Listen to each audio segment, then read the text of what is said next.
Well, listen, a couple quick updates. We have Wednesday coming on a little bit later today. I want to let you all know that De La Soul, we're supposed to be here at 6:45 for an interview, but something came up schedule-wise. Common, not looking at you, Common, but I'm looking at you, Common. But they're going to stop by at 4 o'clock here. So if you're here, stay here, because De La are going to be here coming through for a minute. And this next interview is so exciting on a couple different levels. One is the interviewers are not from Pitchfork this time. They're from an organization that's part of the National Museum of Mexican Art right here in Chicago. They're called Yollocalli. Yeah, give it up for Yollocalli. Oh yeah, we got the shirt right over there, man. And they do amazing stuff. They do like events for the youth. They do like radio training. They work with Lumpen Radio. They do all kinds of media training, stuff that I wish that I had when I was their age instead of having to learn it a little bit later on. And so we have two Yollocalli students who also go to Columbia College Chicago. Give it up for Columbia. That's where I went to school. And thank you, Columbia, for the route to this stage right here. So Araceli and Angel are going to be interviewing one of the greatest bands around right now, Lorraine. Welcome up, everybody. Give it up. Make some noise. Yeah, thank you. Thank you for sitting between us, your face. Okay. So we have some questions for you guys just to ask about this beautiful Pitchfork Festival and about the work that you guys do as well. So first question was, what was the first instrument you learned to play? And then flash forward to today, what instrument was your favorite to play, and which one would you avoid if you could? I played in a Baroque recorder quartet. It was like me as a little kid and a bunch of adults, and they had all these different recorders and we would just read Bach. That was my first instrument. Which one would I avoid? I think it's a trash instrument. Sorry. I think it's trash. Are there any clarinetists out there? I'm really sorry, but I started on really clarinet. So that's bullshit. Clarinet is a great instrument to learn, especially if you want to learn like saxophone, or because it's harder. So don't shy away from the clarinet. I started on the clarinet. It transfers. Like skills you learn on the clarinet transfer to other shit. But definitely don't do modular synthesis. Don't get into that. It's just get what's the internet version called? My first instrument was drums, and I still play drum, and I love playing drum. I don't know. I've never thought about avoiding an instrument.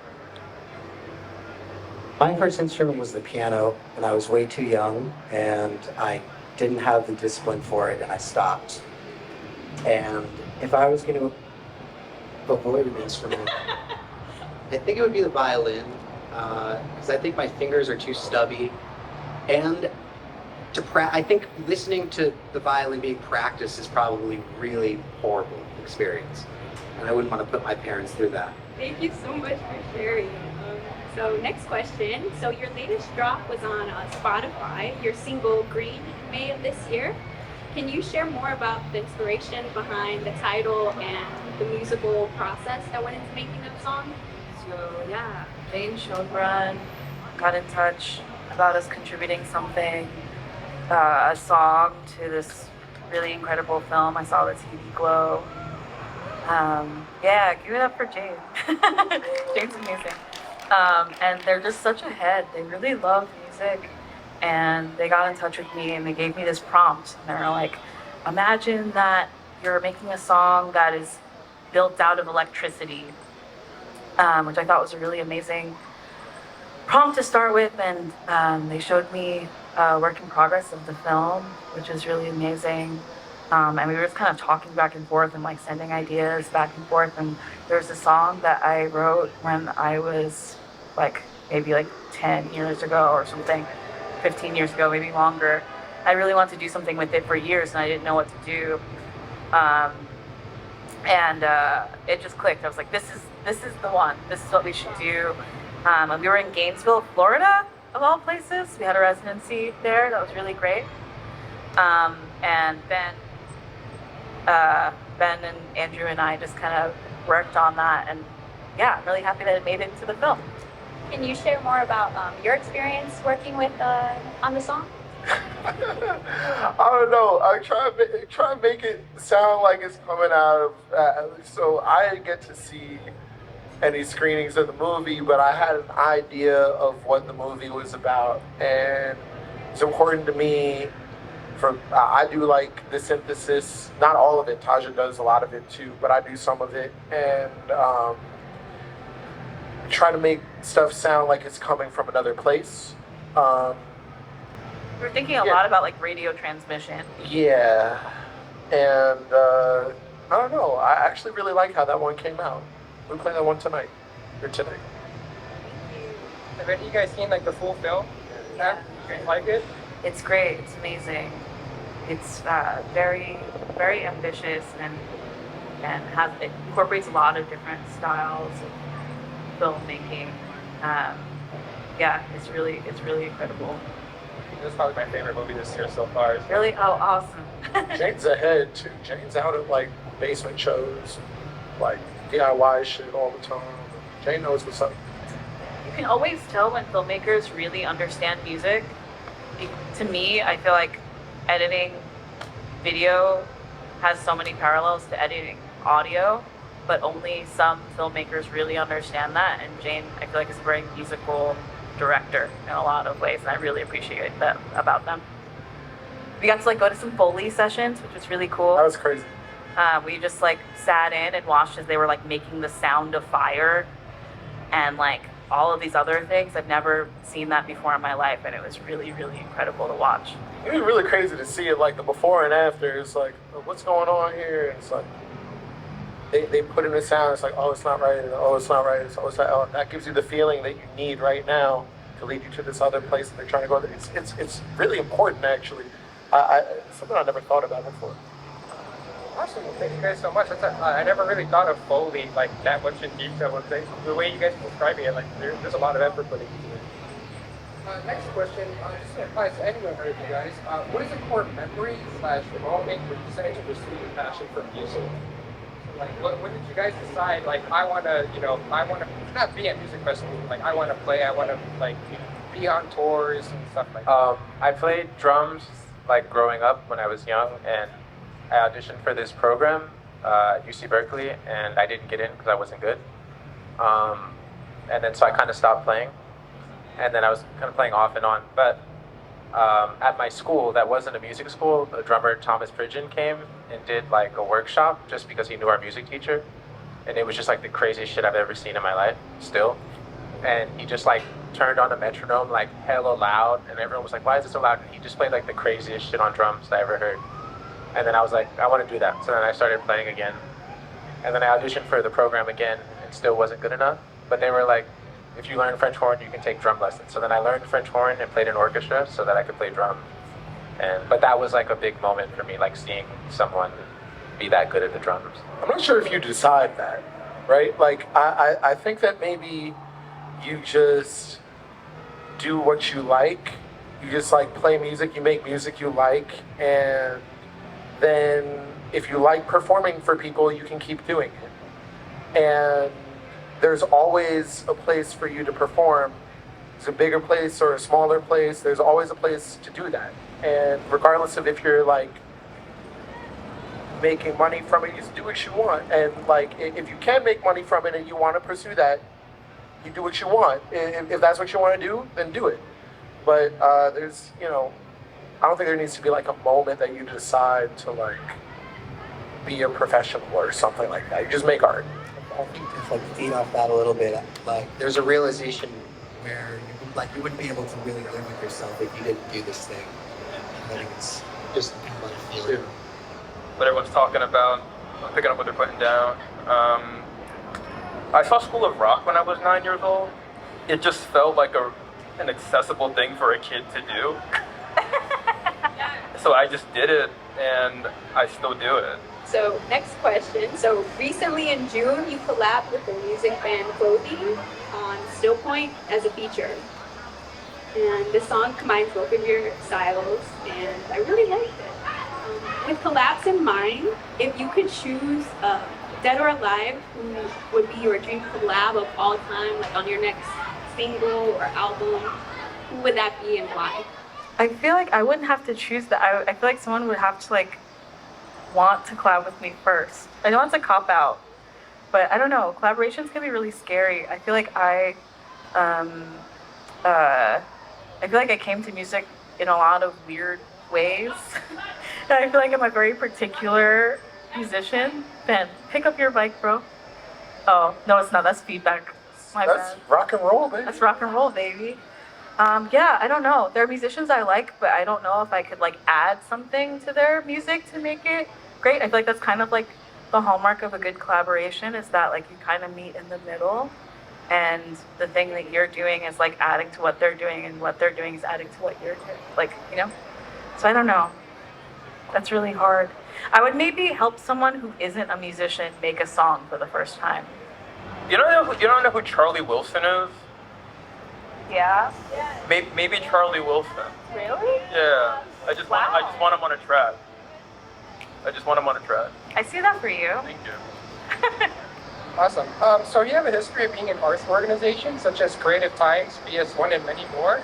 What are your favorite aspects of organizations such as those? Me and Araceli ourselves are part of the youth initiative of the Mexican Museum of National Art called Yollocalli. It is an art organization, so we're up here thanks to them. So I just want to ask, like, how have organizations helped you your passion for music and the arts? I feel like I probably wouldn't be in music at all if it weren't for visual art, honestly. I studied music in college, and I really hated it a lot. And I really hated spending time with other musicians because they were really mean to me. But I felt, because the people I was around were really just had very traditional ideas about like what makes a good song, and had really kind of boring ideas about how to think about music history and things like that. So I felt pretty alienated. But going to the art school and talking to sculptors and installation artists really gave me a lot of freedom. And I started finding this whole world of sound artists and artists working within the visual art field. And I felt way more at home there. And I started like going into the archives of the kitchen. And everything kind of clicked for me then. And I kind of realized where I belonged. But yeah, I wouldn't be making music without those spaces. Do you guys have any experience with arts organizations or programs? It's funny, like, hearing you talk about that, because like when you say, you know, people having in college, people having really like traditional boring ideas, because we're always getting into fights in the band where like it's just like our like traditional ass ideas. We're like Jimi Hendrix, man, like, and Taj is always like pushing back on that.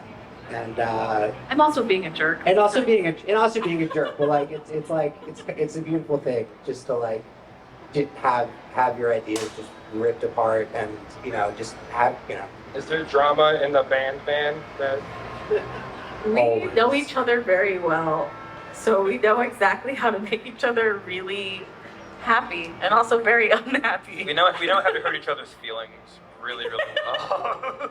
Based on our research and our lurking, we know that this isn't your first time performing at Pitchfork, as you performed back in 2022.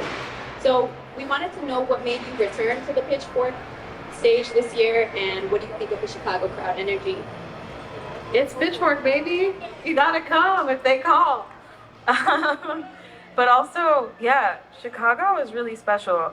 I have to admit, when I first started coming to Chicago, I was just really overwhelmed by the cold, and I didn't really think about anything else. I was just like, it's so cold, why do people live here?